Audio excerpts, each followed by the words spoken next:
আসসালামু আলাইকুম এভরিওয়ান। আপনারা সবাই জানেন গত 6 আগস্ট ছিল আমার বার্থডে। আমার বার্থডে নিয়ে তেমন কোনোই প্ল্যান ছিল না এবার। দীর্ঘদিন স্কুল ছুটি থাকার পর 5 আগস্ট আমাদের বাংলাদেশ নতুন করে স্বাধীনতা অর্জন করায় 6 আগস্ট সব স্কুল কলেজ খুলে দেওয়া হয়। তাই বরাবরের মতো সেদিনও আমি স্কুল থেকে বাসায় 4:30টার দিকে ফিরি। আমি জানতামই না আমার ছোট ভাই আতিক অ্যান্ড আমার আরো কাজিনরা মিলে আমার বার্থডেটা সেলিব্রেশন করবে। আমরা মাঝে মধ্যে আমাদের এলাকার গার্লস স্কুলে বিকেল টাইমে বেড়াতে যাই। সেদিনও তারা বেড়ানোর উদ্দেশ্যে নিয়েছে এভাবে সারপ্রাইজ দেয়। Oh my God. Happy birthday to you, dear.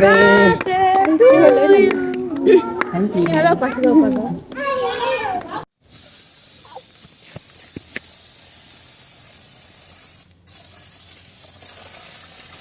Happy birthday to you.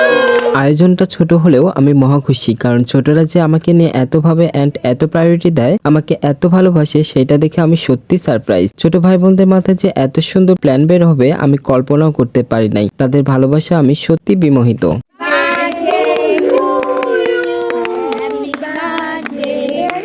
Actually ছোটদের থেকে ভালোবাসা পেতে হলে তাদের সাথে ছোটদের মতো করে মিশতে হয়। আমি অলওয়েজ ট্রাই করি ছোটদের সাথে ফ্রেন্ডদের মতো ব্যবহার করতে, যার কারণে তারা আমাকে খুব খুব ভালোবাসে। তোমাদের সবাইকে অসংখ্য ধন্যবাদ আমার বার্থডেটা মনে রাখার জন্য অ্যান্ড এভাবে স্মরণীয় করে রাখার জন্য। এই দিনটা সত্যি আমার কাছে স্মরণীয় হয়ে থাকবে। আমরা তো ভাই বোনেরা মিলে খুব আনন্দ করেছি। আসলে ভাই বোনদের সম্পর্কগুলো এমনই হওয়া উচিত। ছোট ছোট কারণে মান অভিমান হবে এবং দিন শেষে আবার মিল মহব্বত হবে। ভাই বোনদের সাথে হিংসে খুনসুটি লেগেই থাকবে। আসলে এগুলোতেই মজা বেশি। ছোট ভাই বোনদের জ্বালাতে মনে হয় সব বড় ভাইরে ভালোবাসে, জ্বালাবে এবং তাদের জন্য চকলেট কিনে আনবে। আচ্ছা, আপনারাও কি আমাদের মতো এমন করেন? কমেন্ট করে অবশ্যই জানাবেন। ভাই বোনদের সম্পর্কগুলো একদম সহজ সরল হয়। একজনের ব্যথায় আরেকজন ব্যথিত হয়। ছোট ছোট জিনিসগুলো ভাগাভাগি করে নেওয়ার মধ্যে যে ভালোবাসা লুকিয়ে থাকে তা অনেকেই বুঝে না। ছোটবেলার ভাই বোনদের সম্পর্কগুলো খুবই সুইট হয়, কিন্তু বড়বেলার এমনও ভাই বোন আছে যাদের মধ্যে ছোট ছোট বিষয় নিয়ে কথা বন্ধ,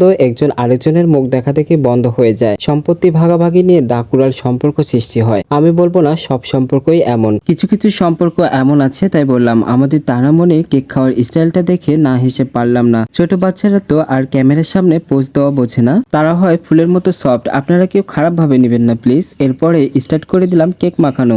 সবাইকে কেক মাখাচ্ছিলাম। সবার মেইন টার্গেটে ছিলাম আমি, তাই সবাই মিলে আমাকে পচাচ্ছিল। নে পচা পচা, সুযোগ পাইলে আমিও তোদেরকে পচিয়ে ছাড়বো। রিভেন্সটা তোলা রইল। মনে রাখিস, ইটকেলটি মারলে পাটকেলটি খাইতে হয়। কেক মাখানো শেষে একে একে কেক কেটে সবাইকে খাইয়ে দিলাম। বার্থডেটা সবার কাছে খুব স্পেশাল হয়। যে দিনটাতে পৃথিবীতে আগমন ঘটে সেই দিনটা সবাই চায় একটু বেশি বেশি আনন্দ করতে। অ্যাকচুয়ালি আমাদের প্রতিদিনই ভালো থাকার অধিকার রয়েছে, কিন্তু জীবনে আপস এন্ড ডাউনস তো আছে। ভালো খারাপ মিলে আমাদের জীবন। খারাপ সময়টাকে আমাদের মোকাবেলা করতে শিখতে হবে, তাহলেই সুখের সন্ধান পাওয়া যাবে। খারাপ না থাকলে ভালো গুরুত্বটা থাকতো না। একটু কেক আপনাদেরও দিলাম, খেয়ে নিন। আবার বলেন না যে আপনাদের না দিয়ে খেয়েছি, পেট খারাপ হবে।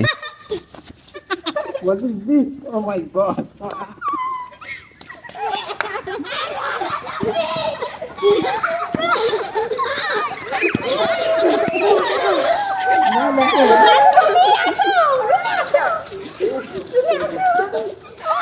হায় আল্লাহ, চকলেটের বৃষ্টি হচ্ছে রে, চকলেটের বৃষ্টি।